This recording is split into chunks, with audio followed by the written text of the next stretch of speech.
Perkenalkan, nama saya Irene Krisdayanti Waruhu, SMA Swasta Advenias, kelas 11 BC. Nah, kali ini saya akan membahas materi tentang indeks harga dan inflasi. Nah, sebelum masuk ke pengertian indeks harga, sebelumnya kita harus mengetahui apa pengertian dari angka indeks. Nah, angka indeks ini merupakan suatu ukuran statistik yang menunjukkan perubahan suatu variabel. Nah, variabel yang dimaksud dalam hal ini yaitu sesuatu yang dapat berubah-ubah nilainya. Macam-macam angka indeks. Nah, angka indeks ini terbagi tiga. Yang pertama, angka indeks harga. Nah, angka indeks harga ini merupakan angka yang menunjukkan perubahan harga barang-barang nilai dari waktu ke waktu. Nah, angka indeks yang berlaku di pasar itu disebut dengan angka indeks konsumen atau indeks harga konsumen. Nah, yang kedua, angka indeks jumlah. Nah, angka indeks jumlah ini merupakan angka yang menunjukkan perubahan mengenai jumlah barang yang sejenis atau sekumpulan barang yang dihasilkan. Yang ketiga, angka indeks nilai. Angka indeks nilai ini merupakan angka yang dipergunakan untuk mengetahui nilai mengenai barang yang sejenis atau sekumpulan barang dalam jangka waktu yang diketahui. Jenis-jenis indeks harga. Jenis-jenis indeks harga ini terbagi 5 ya. Yang pertama, indeks harga konsumen atau IHK. IHK ini merupakan indeks yang mengukur perubahan-perubahan harga beli eceran barang dan jasa yang diminta konsumen dari waktu ke waktu. Yang kedua, indeks harga produsen atau IHP. IHP ini merupakan indeks harga yang menggambarkan tingkat perubahan harga di tingkat produsen atau harga grosir atau eceran. Yang ketiga, indeks harga perdagangan besar atau IHPB. IHPB ini merupakan indeks yang menggambarkan besarnya perubahan harga dan tingkat harga perdagangan besar atau grosir dari komoditas-komoditas yang diperdagangkan di suatu daerah atau negara. Yang keempat, indeks harga yang diterima atau IT dan biaya petani atau dibayar petani atau IB. Nah, IT ini merupakan indeks harga yang menunjukkan perkembangan harga produsen dan hasil produksi petani. Yang kalau IB, indeks harga yang menunjukkan perkembangan harga kebutuhan rumah tangga petani.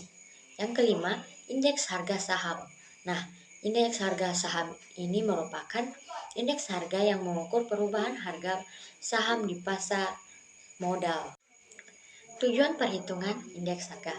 Nah, tujuan perhitungan indeks harga ini terbagi 5 ya. Yang pertama, sebagai petunjuk atau barometer kondisi ekonomi umum. Yang kedua, sebagai pedoman bagi kebijakan dan administrasi perusahaan. Yang ketiga, indeks harga sebagai deflator. Yang dimaksud dengan deflator di sini yaitu dengan cara membagi nilai tertentu dengan indeks harga yang sesuai, maka pengaruh perubahan harga dapat dihilangkan. Proses ini disebut dengan deflasi, sedangkan pembagiannya disebut dengan deflator. Yang keempat, indeks harga dapat dipakai sebagai pedoman bagi pembelian barang-barang. Maksudnya adalah harga barang dan yang dibeli dapat dibandingkan dengan indeks harga eceran atau indeks harga grosir. Yang kelima, indeks harga barang-barang konsumen merupakan pedoman untuk mengatur gaji buruh atau menyesuaikan kenaikan gaji buruh pada masa inflasi. Metode perhitungan indeks harga. Nah, metode perhitungan indeks harga ini terbagi 2 metode. Yang pertama, metode indeks harga agregatif atau tidak tertimbang. Yang kedua, indeks harga agregatif tertimbang. Nah, yang pertama kita akan membahas metode tentang indeks harga tidak tertimbang atau indeks harga agregatif tidak tertimbang. Nah, metode ini sangat mudah ya, yaitu dengan menggunakan rumus. Rumusnya yaitu IA sama dengan sigma PN per sigma PO dikali 100. Nah, yang dimana IA-nya itu merupakan indeks harga agregatif tidak tertimbang, sedangkan PN itu harga yang dihitung angka indeksnya. PO adalah harga pada tahun dasar. Metode indeks harga agregatif tertimbang. Nah, metode ini terbagi dua. Yang pertama, least payers, yang mana least payers ini merupakan perhitungan angka indeks tertimbang dengan faktor penimbang jumlah pada tahun dasar atau QO. Nah, metode least payers ini menggunakan rumus yaitu IL sama dengan sigma PN dikali QO per sigma PO dikali QO kali 100, yang dimana PN yaitu harga tahun tertentu dan QO yaitu harga tahun dasar dan PO harga tahun dasar dan IL sama dengan indeks least payers. Yang kedua, metode PASC. Nah, metode perhitungan PASC ini merupakan penimbang terletak pada tahun yang dihitung, yaitu dengan rumus IP sama dengan sigma PN dikali QN per sigma PO dikali QN dikali 100. Nah, PN itu harga tahun tertentu, PO harga tahun dasar, jumlah tahun tertentu yaitu QN, dan IP sama dengan indeks penimbang. Nah, sekarang kita masuk pada materi inflasi. Inflasi ini adalah suatu proses meningkatnya harga-harga barang secara umum dan terus menerus atau continue. Penyebab-penyebab inflasi. Nah, penyebab-penyebab inflasi ini terbagi 4. Yang pertama, meningkatnya jumlah uang yang beredar dalam masyarakat sehingga para produsen menaikkan harga barang. Yang kedua, kenaikan biaya produksi atau cost plus inflation, di mana inflasi yang terjadi karena meningkatnya biaya produksi sehingga harga barang yang ditawarkan mengalami kenaikan. Yang ketiga, kenaikan permintaan melebihi penawaran atau di atas kemampuan berproduksi, demand pull inflation. Yang keempat, berkurangnya jumlah barang di pasaran, artinya jumlah barang yang ada di pasar sedikit sedangkan permintaan akan barang tersebut banyak, sehingga harga barang naik dan terjadilah inflasi. Jenis-jenis inflasi. Jenis-jenis inflasi ini dibagi menjadi dua, yaitu berdasarkan keparahannya dan berdasarkan sumbernya. Nah, kalau berdasarkan keparahannya dibagi menjadi 4. Yang pertama, inflasi ringan adalah inflasi yang masih belum begitu mengganggu keadaan ekonomi. Yang kedua, inflasi sedang. Inflasi ini belum menambahkan kegiatan ekonomi. Yang ketiga, inflasi berat. Inflasi ini sudah mengacaukan kondisi perekonomian. Yang keempat, inflasi sangat berat. Inflasi jenis ini sudah mengacaukan kondisi perekonomian dan sulit dikendalikan walaupun dengan kebijakan moneter dan kebijakan fiskal. Yang kedua, berdasarkan sumbernya. Nah, berdasarkan sumbernya ini terbagi menjadi dua. Yang pertama, inflasi yang bersumber dari luar negeri. Yang kedua, inflasi yang bersumber dari dalam negeri.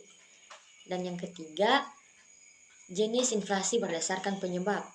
Nah, penyebabnya ini ada dua. Yang pertama, inflasi kenaikan permintaan dan inflasi karena kenaikan biaya produksi. Cara menghitung laju inflasi. Laju inflasi adalah kenaikan atau penurunan inflasi dari periode ke periode atau dari tahun ke tahun. Nah, laju inflasi ini dapat dihitung dengan menggunakan rumus, yaitu laju inflasi sama dengan indeks harga periode N dikurang indeks harga periode sebelumnya per indeks harga periode sebelumnya dikali 100%. Dampak inflasi. Dampak inflasi ini dapat terbagi menjadi 4. Yang pertama, terhambatnya pertumbuhan ekonomi di negara karena berkurangnya investasi dan berkurangnya minat menabung. Yang kedua, masyarakat yang berpenghasilan rendah tidak dapat menjangkau harga barang karena barang mengalami kenaikan. Yang ketiga, terjadinya pengangguran. Yang keempat, masyarakat akan cenderung untuk menyimpan barang daripada menyimpan uang. Cara mengatasi inflasi. Nah, cara mengatasi inflasi ini terbagi menjadi 3. Yang pertama, kebijakan moneter. Yang kedua, kebijakan fiskal. Yang ketiga, kebijakan non-moneter dan non-fiskal. Nah, yang pertama, kebijakan moneter. Kebijakan moneter ini merupakan Bank Indonesia bisa membuat berbagai kebijakan moneter untuk mengurangi peredaran uang. Yang pertama, cadangan kas, politik diskonto, operasi pasar terbuka. Nah, yang kedua, kebijakan fiskal tadi. Kebijakan fiskal ini dibagi menjadi 3. Yang pertama, mengurangi pengeluaran pemerintah. Yang kedua, meningkatkan tarif pajak. Yang ketiga, melakukan pinjaman. Nah, yang ketiga, kebijakan non-moneter dan non-fiskal. Nah, ini dibagi menjadi 5. Yang pertama, meningkatkan hasil produksi. Yang kedua, mempermudah masuknya barang impor. Yang ketiga, menstabilkan pendapatan masyarakat. Yang keempat, menetapkan harga maksimum. Dan yang kelima, melakukan pengawasan distribusi barang. Sekian dari video saya dari materi indeks harga dan inflasi. Jika ada yang salah, mohon dimaklumi. Terima kasih.